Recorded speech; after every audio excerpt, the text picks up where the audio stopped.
Hey, c'est Ulysse et aujourd'hui je vais vous apprendre à déceler en moins de 3 minutes n'importe quel mensonge chez n'importe quel individu. Alors déjà, il faut différencier deux types de mensonges. Il y a le mensonge bienveillant, social, qui est là pour ne pas faire de mal à l'autre, et il y a le mensonge vraiment malveillant, qui est là pour cacher, dissimuler une vérité.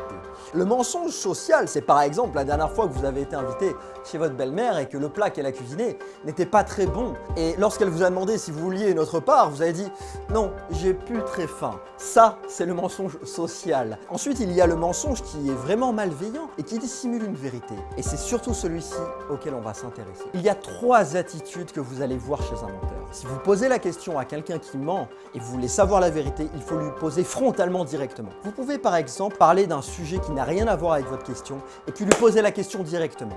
Là, vous allez avoir sa réaction à chaud, il n'aura pas le temps de réfléchir. Les 3 réactions sont les suivantes. La première, immobilisation.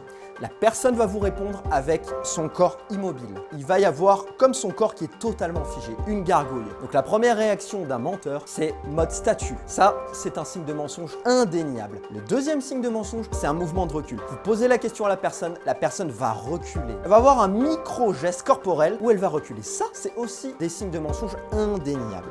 Et la dernière attitude, c'est la colère. La personne qui ment, si vous lui posez la question, elle va tout de suite se mettre en colère, comme vous faites culpabiliser de ce que vous venez d'oser lui reprocher. Elle va vous dire, mais comment ça, tu oses me dire ça? C'est un signe de mensonge et ne tombez pas dans le piège. C'est de la micro-manipulation. Donc il y a 3 grandes attitudes. La première, immobilisation corporelle. La deuxième, mouvement de recul. Et la troisième, la colère. Ça, ce sont pour les attitudes globales. Ensuite, on va avoir des mouvements liés au visage et des mouvements en accord avec la parole. Si quelqu'un vous dit quelque chose mais se frotte la bouche, eh bien ça veut dire que ce qu'il vient de dire n'est pas en accord avec ce qu'il pense réellement. Alors soit il est gêné ou alors il vous ment. De la même manière, il peut se frotter les oreilles ou les yeux. Si par exemple il n'est pas en accord avec ce qu'il vient de dire, il peut aussi se frotter les oreilles comme pour dire « je ne suis pas en accord avec ce que j'entends de moi-même ». Donc il va avoir tendance à se toucher une oreille. Ça, c'est aussi un signe de mensonge. Et avec les yeux, pourquoi? Parce que si par exemple quelqu'un vous montre quelque chose pour vous prouver qu'il se touche les yeux, c'est qu'il est gêné ou elle est gênée de vous montrer. Donc naturellement, il va chercher à se cacher les yeux. Ça, ce sont les attitudes physiques.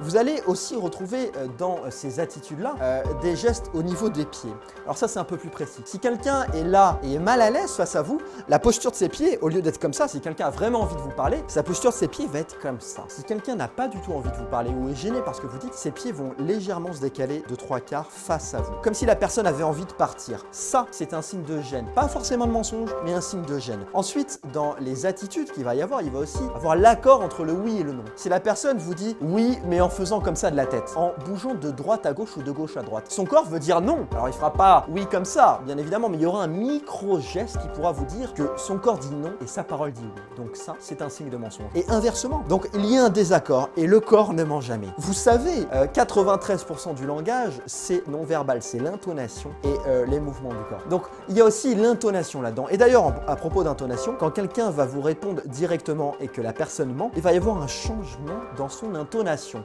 Donc si par exemple, vous lui posez la question et qu'elle vous dit oui ou oui, et il y a un changement vraiment très variable, c'est un signe de mensonge. Quelqu'un qui ne ment pas à présent, pour savoir si vraiment, en comparatif, la personne ne vous ment pas, eh bien elle va parler avec aisance, elle va faire de grands gestes. Quelqu'un qui ment fait des petits gestes quand il part très rapproché du corps. Quelqu'un qui ne ment pas va prendre de l'espace. Il va vous parler, puis il va vous dire oui, j'ai fait ci, j'ai fait ça, et puis il va être très serein. Quelqu'un qui vous ment, il va pas faire beaucoup de gestes, il va beaucoup se justifier. Quelqu'un qui ment, il va chercher plein de détails, comme s'il cherchait à prouver ce qu'il dit lui-même. Il va vous dire oui, j'étais là, tel endroit, j'ai pris le bus numéro tant, il était telle heure avec 14 minutes. Il va avoir trop de détails. Quelqu'un qui dit la vérité, il cherche pas à donner autant de détails. Donc je vais vous récapituler comment faire pour déceler quelqu'un qui vous ment en moins de 3 minutes. 3 réactions. Soit la personne prend peur et s'énerve, soit elle a un mouvement de recul, soit elle s'immobilise et ses gestes doivent être en accord avec ce qu'elle exprime. Ensuite, son intonation doit rester la même avec ce qu'elle dit. Si un changement dans l'intonation, c'est aussi un signe de mensonge. Je vous invite à utiliser ça à bon escient. Ne cherchez pas à tout analyser, sinon ça va vous pourrir la vie.